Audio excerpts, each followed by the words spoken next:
Yeah.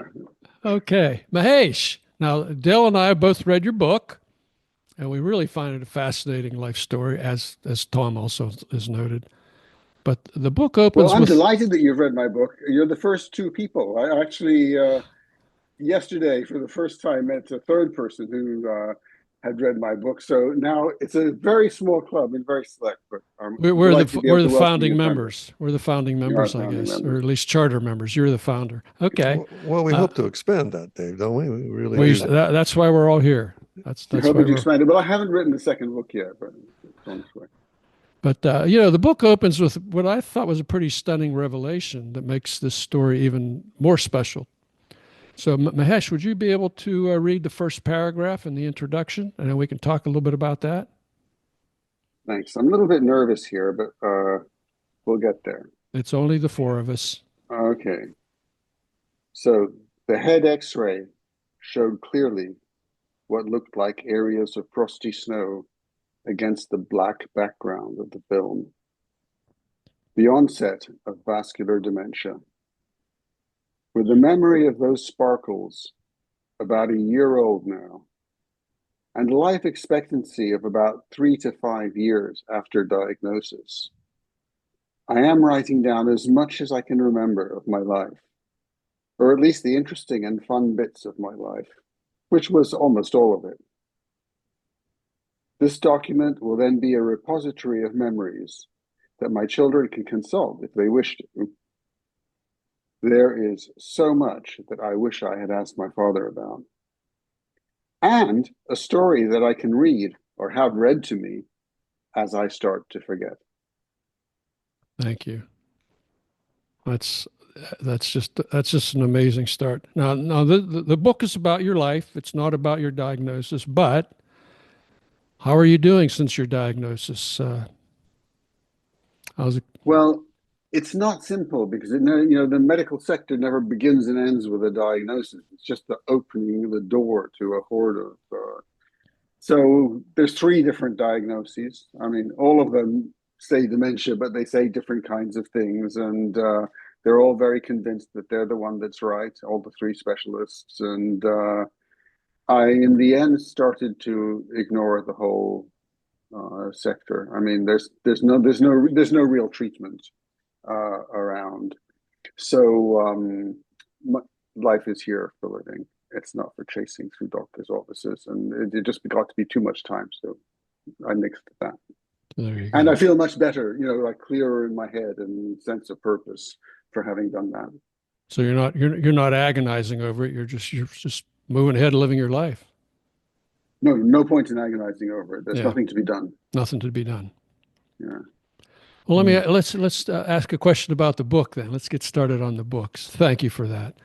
At the beginning of the book, you say there were three main drivers for writing the book. Can you tell us about that? You've kind of told us a little bit already, but Well, the first thing was that I was doing a course at the Ollie on it's called a guided approach to biographies.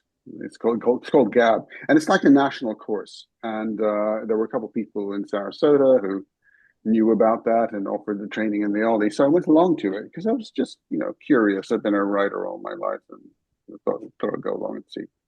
And it proved to be addictive. I mean, they reduced it all to a very simple formula, and that's write 2 pages at a time. And it wasn't write 2 pages every day. It was like, well, write 2 pages a week, and then bring us those 2 pages next week. So that was just like too easy, 2 pages in a week about almost anything. They would give you a theme. So they said, write 2 pages about a turning point in my life, or health, or someone I know. The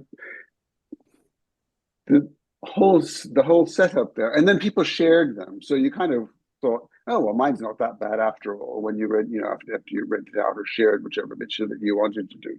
So that was the first thing. And then the second thing that came along, of course, was this diagnosis. And then when I thought, okay, but people had said that it's a good idea to have a written record of your memories. um, because you can have them read to you as you start to forget, but also because you won't be able to remember those things that you wanted to say to the next generation. So the third impetus really Mhm. was to have something for my children so that they could read and perhaps get answers to some of the questions that occurred to them as, I mean, I want to use the word adults here. They're already adults, but they can see as grown-up adults. Um, Children somehow will always be children to us. It's just they can't escape that. it's a very strange dynamic, but you're It's right. most unfair. You can't let them go. Right. For me, it works that way anyway. Yeah. Well, let me ask you another question. You've lived in 11 countries, as I noted. You've worked in around 90. Now, did you plan this kind of lifestyle, or was it like John Lennon said, life is what happens when you're busy making other plans?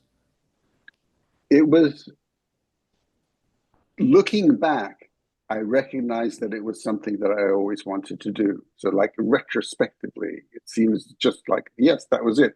Because I was a science fiction addict.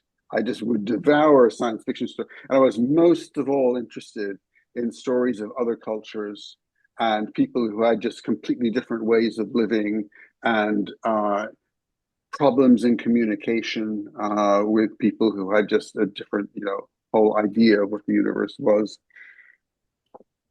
And I think that's what I ended up doing. I spent quite a lot of my life feeling as if I'm in the middle of a group of aliens, who have very different ideas about the world. And I guess that's got to include Sarasota as well, quite often. Interesting. Uh, Now, it sounded, when I read the part about your childhood in India and part of it elsewhere, of course, but you got shipped off to a British boarding school. I mean, that had to be like culture shock squared. Tell us a little bit about being dropped into that really different kind of atmosphere, that It was environment. really old. It goes back to 500, I think it's BC, but I'm